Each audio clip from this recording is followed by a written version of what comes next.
I always trusted Sarah, my wife. We've been together for 8 years through thick and thin. And I genuinely thought we were happy. She was beautiful, kind, and ambitious. The sort of woman who could light up a room. That's why when she got her big promotion, at work I was nothing but supportive. She deserved it, and I wanted her to soar. But then came him. Matthew Grant, her new boss from a story. Sarah told me he was arrogant, commanding, and always trying to prove he was the alpha in any room. His reputation preceded him. He was known for being ruthless, both in business and in how he treated people. At first I didn't think much of it. A man like that would hardly notice someone like me, a humble IT manager at a mid-sized company. He was all about power, and I wasn't in his orbit. That all chang the night of Sarah's office Christmas party. I'd never met Matthew before, but I'd heard plenty. Sarah had described him as intense, exacting, but she brushed it off as part of his professional persona. Still, something about the way she talked about him, the way her eyes darted nervously when his name came up, put me on edge. Decided to go to the party even though she'd suggested I didn't need to. The venue was extravagant, a swanky downtown hotel with chandeliers that looked like they cost more than my car. As soon as we walked in, I felt like I didn't belong. Sarah, though, was in her element. She wore a stunning red dress and heads turned. When we entered, I was proud to be her husband, but I couldn't shake the feeling that something was off. Then I met Matthew. He was tall, broad-shouldered, and impeccably dressed in a tailored suit. His handshake was firm, almost crushing, as if he were testing me. His smile didn't reach his eyes. "Ah, so you're the famous husband," he said, his tone dripping with condescension.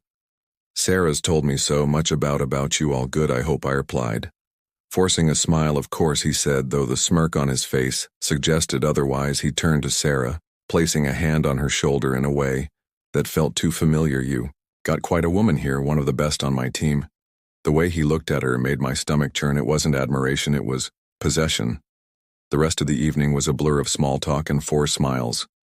But I could ignore the way Matthew hovered around Sarah, touching her arm, leaning in close when he spoke. She seemed uncomfortable but didn't pull away.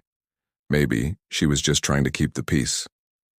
It thought, but the seed of doubt had been planted. It wasn't until weeks later that my suspicions were confirmed. Sarah had been working late more often than usual, always with some excuse about an urgent project or a last-minute deadline. One night, she left her phone on the kitchen counter while she showered. A message popped up on the screen. "Can't wait to see you tomorrow. Last night was incredible, Matthew." My heart stopped. I didn't want to believe it. I'd always trusted her, but there was undeniable. The woman I loved was having an affair with her boss for days. I wrestled with what to do, confront her, leave, but as the initials Hawk wore off, my anger grew. This wasn't just about the betrayal. It was about him, the smug self-proclaimed alpha who thought he could take whatever he wanted. Including my wife. I decided I wouldn't just confront them. I'd make him pay. As started by doing some digging. Being an IT manager had its perks. I knew how to find things people wanted to keep hidden. It didn't take long to uncover the skeletons in Matthew's closet. He had a history of shady business dealings, questionable expense reports, and a reputation for skirting HR policies. He was untouchable because he delivered results, but his arrogance made him careless. The first step in my plan was to let Sarah know. I knew. I waited until she got home late one night, her hair disheveled and guilt written all over her face. "How was work?" I asked, my voice cal but cold. "Fine," she said, avoiding my "Yes, anything you want to tell me?" She froze, her hand hovering over her purse. "What do you mean?" I pulled out her phone. The incriminating message still displayed on the screen. Her face went pale. "I trusted you, Sarah. I loved you, and this is what you do." She started to cry, mumbling apologies and excuses. I didn't care. I told her I needed space and that she should stay with a friend for a while. She didn't argue. With Sarah out the house, I focused on Matthew. If he wanted to play power games, he picked the wrong opponent. I anonymously leaked the evidence of his expense report fraud to his company's board of directors.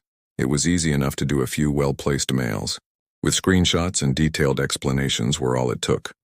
Within days, an internal investigation was launched, but I wasn't done. Next, I gathered evidence of his inappropriate behavior with female employees. It turned out Sarah wasn't the first. I reached out to a few of his former subordinates through LinkedIn, presenting myself as a concerned citizen looking into workplace harassment. 2 women were willing to share their Stories, and I helped them file formal complaints with HR. Matthew's world was starting to crumble, but he wanted to deliver the final blow. In person, I arranged a meeting with him, under the guise of a potential business opportunity using a fake name and email. I posed as a small business owner. Interested in his company's services, he agreed to meet at a high-end restaurant, no doubt expecting to intimidate me with his presence. When I walked in, his confident smile faltered. "You," he said, his voice dripping. With disdain, I replied, taking a seat across from him. "We need to talk." "I don't know what you think you're doing," he started. But I cut him off. "What I'm doing," I said, leaning in, taking back control. "You thought you could humiliate me, take what's mine, and get away with it, but you underestimated me." I slid a folder across the table. Inside were copies of the evidence I collected, the frauds and expenses, the harassment claims, even emails he'd sent to Sarah that violated company policy. His face turned ashen as he flipped through the pages. "Where did you get this?" he demanded. "Doesn't matter," I said. "What matters is what happens next. You're done." "Matthew, the board's already investigating you.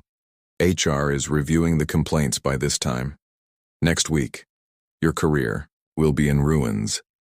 He stared at me, his jaw clenched, tried to maintain his composure. "What do you want?" "I don't want anything from you," I said. "This isn't about blackmail. This is about justice. You think you're untouchable, but you're not. People like you always think you're the alpha until someone stronger comes along. Consider this. Your reckoning is stood up." Leaving the folder on the table. "Enjoy the rest of your evening. Matthew, it might be one of your last as a Freeman." As I walked out of the restaurant, I felt a sense of closure. Sarah and I would never be the same, but I'd made my point. Matthew Grant wasn't invincible, and he'd learned that the hard way. 2 weeks later, he was fired publicly, disgraced, and facing legal action. Sarah tried to reconcile, but I couldn't. Look at her the same way I filed for divorce, knowing I deserve better revenge and heal the hurt. But it gave me a sense of control, and sometimes that's enough.